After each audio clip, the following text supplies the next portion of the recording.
Hi guys, so I thought it'd be fun to get ready with me and I would share some self-help tips that I have gathered throughout my life that has been really helpful for myself. So what I'm gonna do is just my normal makeup routine, maybe my hair, and just go over some of the things I've learned that I think would be really helpful for me to share. So first, I'm looking crusty because it's -6 degrees in Colorado and it's snowing like crazy. So I need to put my skincare on, brush my teeth, do all the stuff before I put my makeup on.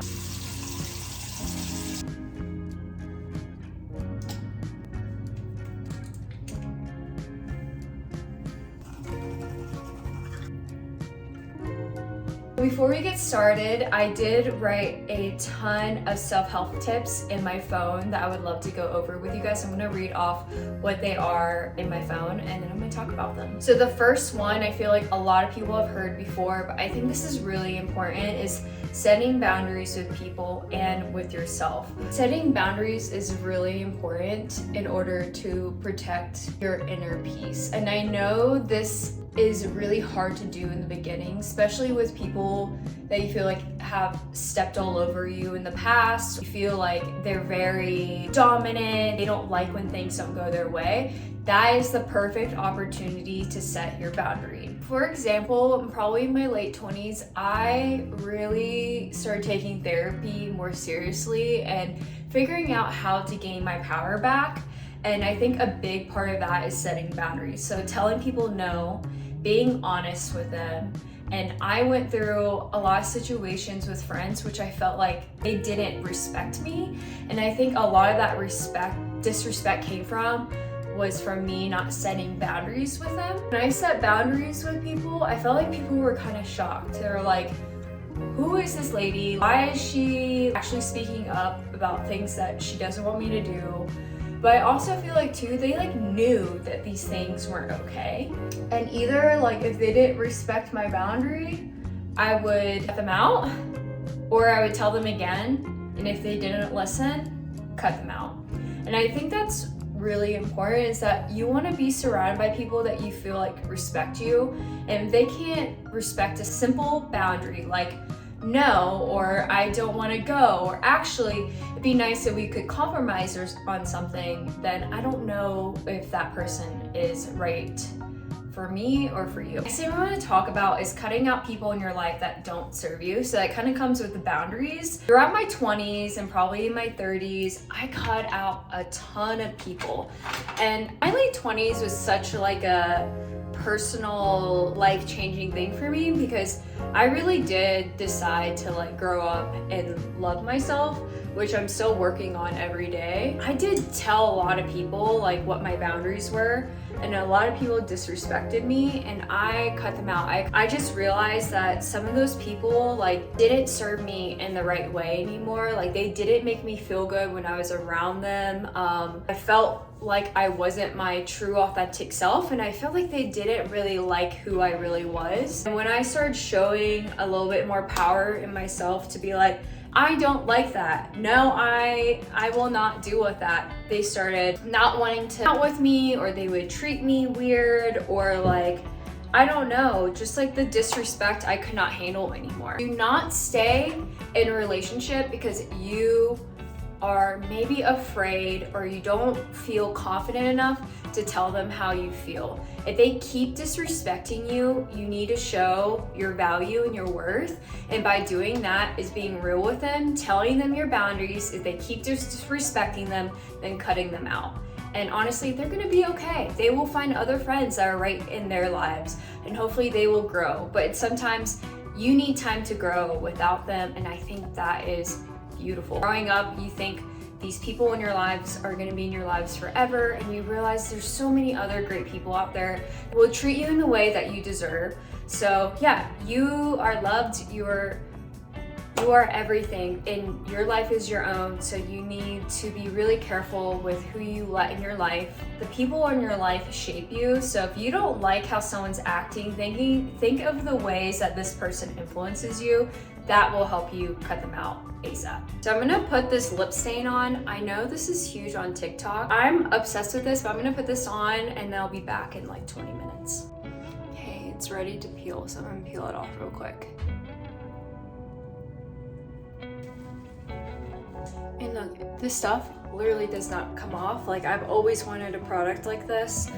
And I know we see all the TikTok videos, but I'm not joking. This is probably one of the best products that I've gotten all my life, because now I don't want lip blush and now I don't want lip fillers, which I was thinking about since I'm 30, and I just see a decline in my face, and that's my own opinion. But yeah, I love this product. So the next thing I would like to talk about is do things that make you feel good. And when I'm talking about this, I'm mostly, for me, talking about self-care stuff or like makeup trends or any type of trend in general. It's just to make sure you're not doing it for other people. Just make sure you're doing it for yourself. I feel like I've struggled with this throughout my life, just trying to like people please and be someone that I'm not.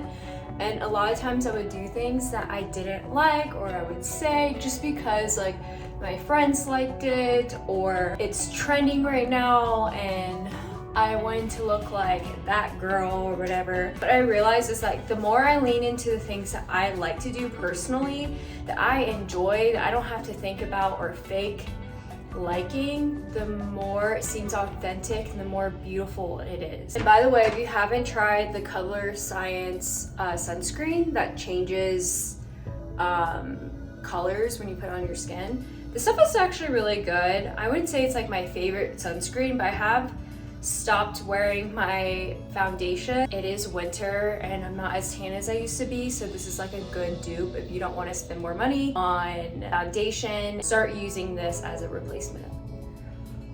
Oh, it's hot in here.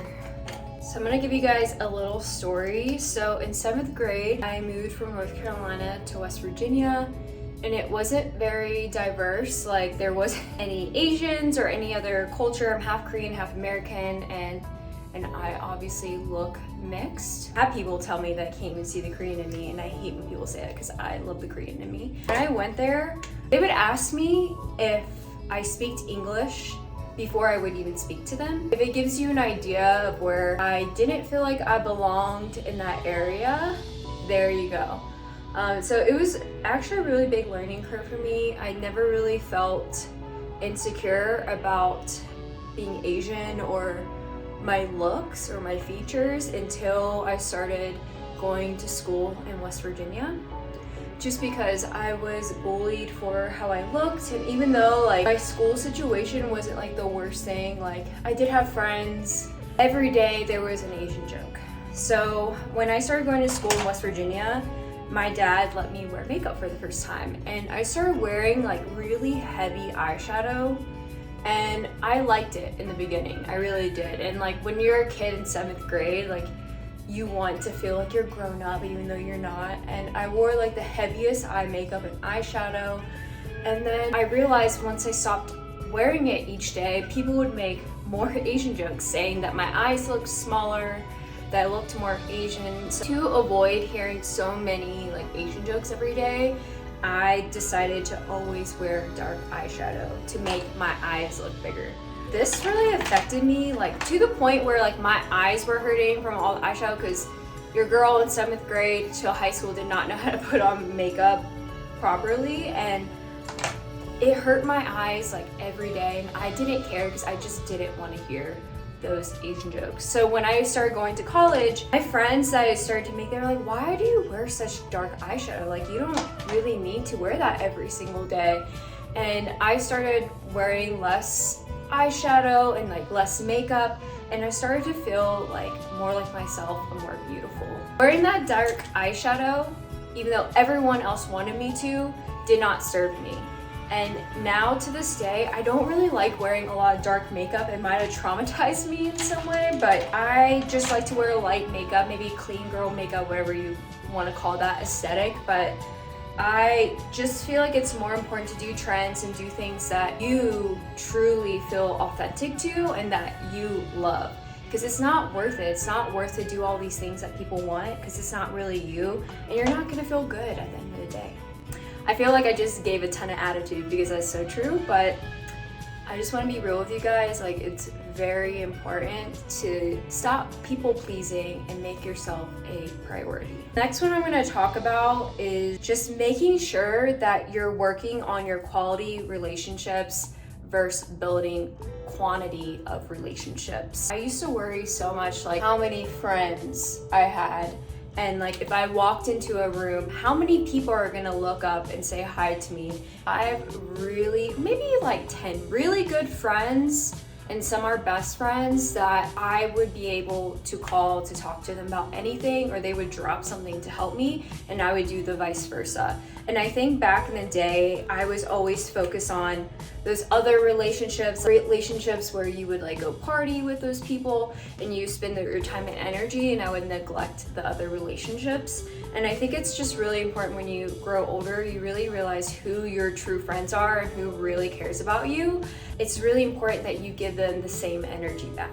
Some things that I try to do to help me focus on the quality relationships is just checking up on them, texting them, FaceTiming, calling them, asking if they want to go out to eat, asking them if they're okay, like how's everything going. I just want to hear how they feel, and if they need my support in any way, I'm there for them. In my 20s, I really realized how important that is, because when you are down in the dumps, the real ones tend to show up and you figure out who your real friends are. And I will always continue trying to be the best version of myself to them, to show that same type of support. So it took me a long time, especially in my late 30s and still to this day, to learn how to communicate properly where it's not aggressive, where I'm not attacking people. Because when I was younger, the mentality in my household was just never talk really about your feelings, never had the opportunity to, and a lot of times I would just carry those emotions deep down inside, and I didn't know how to communicate those properly. And one of the best things I learned, especially when I was going through therapy, my goal was to learn how to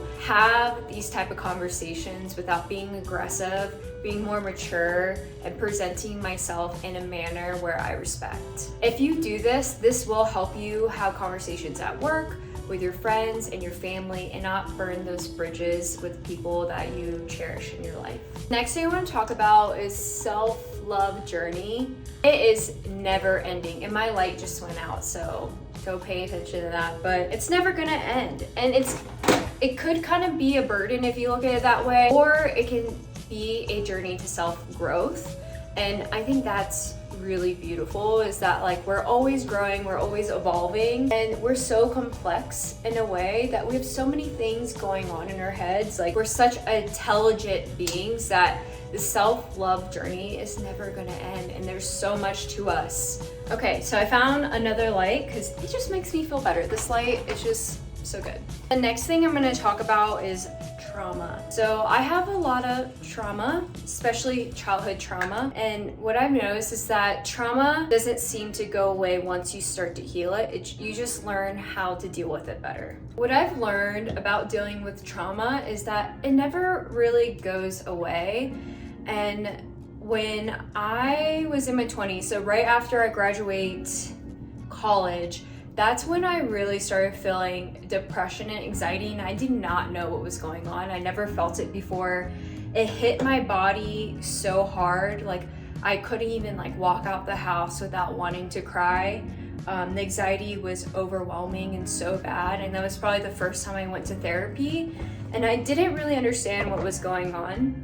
I had a lot of things personally going on at the time that might have been triggering some of my trauma. That was the first time I noticed that I needed to get help. It was just a terrible time, but it also was a time that needed to happen for me to learn and to grow. And I appreciate that it happened and that my body showed me that I needed some help. It was really hard to navigate this feeling like you're alone and that you're a weirdo for feeling all these feelings and having this extreme anxiety. I realized that you can't really make it go away. I think when you say heal, you want to heal it in a way where you learn how to deal with it, but it never truly goes away. I feel like a lot of people can look at that negatively, but I like to look at like in a positive stance, because without all these traumas and terrible things that have happened to you, it made us who we are. And I think sometimes people don't value how complex we are and how much we're able to deal with. I dealt with all that as a child, and it made me who I am today and made me stronger.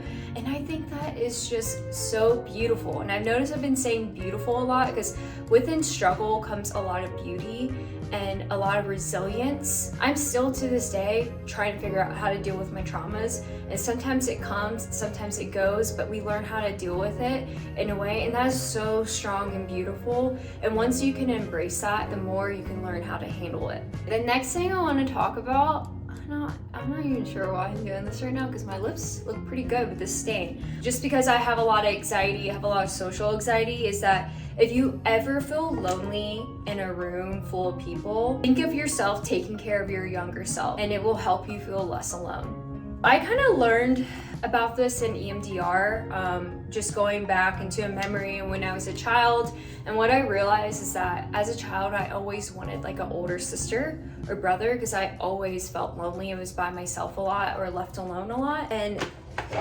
whoop, I noticed that the more I think of present self, going back in time or being with my younger self, holding her hand, walking her to places, walking to the park, I feel less alone. I feel like I have someone there with me. So at work, in social situations, anywhere, if I feel alone and I just start to feel really negative about myself, I think of myself hanging out with my younger self to feel less alone. And I don't know if this will work for you, but this has really worked for me. It's helped me out tremendously. I'm thinking about getting balayage again, like partial balayage again with my hair, but doing like a lighter brown instead of blonde. I don't know, let me know what you guys think about that, because I kind of want to do something different, but I don't know what I want to do. And plus my wedding's coming up, so I can't do something like too different, and I don't want to fry off my hair or cut my hair too short or anything, because I want to have long, beautiful, luscious hair in my wedding photos. Because I do love my hair. So yeah, let me know what you guys think. Last thing that I want to talk about that has really helped me building my self-confidence is this type of belief. So this is what I try to tell myself every single time I go to a social event or I need a little boost in my self-confidence, is that I glow or shine a different light. I usually tell myself that I glow differently from others, and my glow looks like a bright purple light that people notice when I walk into a room. People notice this light and gravitate towards me, and they can't get enough of me. And this makes me want to be a better version of myself. This whole thought process and that I've like created in my head really has helped me eliminate insecurities, made me feel like more of that it girl everywhere I go, and it's made me more of a main character in my own life. I would suggest trying this out the next time you go somewhere. Maybe look at yourself in the mirror, write this down, figure out what color that you resonate with. But this whole scenario has really helped me feel better about myself. I just love this. Like, we all glow differently and we all have a different life. We all bring something different to the table. And whatever you're proud of, you should be bringing that to every room if you want to. This has really helped me with my anxiety, especially my social anxiety. That is it for my Get Ready With Me girl talk with self-help tips. I really hope you guys like this video. Let me know if you guys want to hear any more of the topics that I talked about today. And yeah, if I can help one person, I've done my job today. I know I don't have a ton of subscribers, but this has been so much fun for me to talk about because I truly want to help people, and I think I'm put on this world to do that in some type of way. So if one of these tips help you, please let me know in the comments, and let me know if you want me to speak more on one of the topics I talked about today. All right, thanks. Thank you for watching. I appreciate you guys.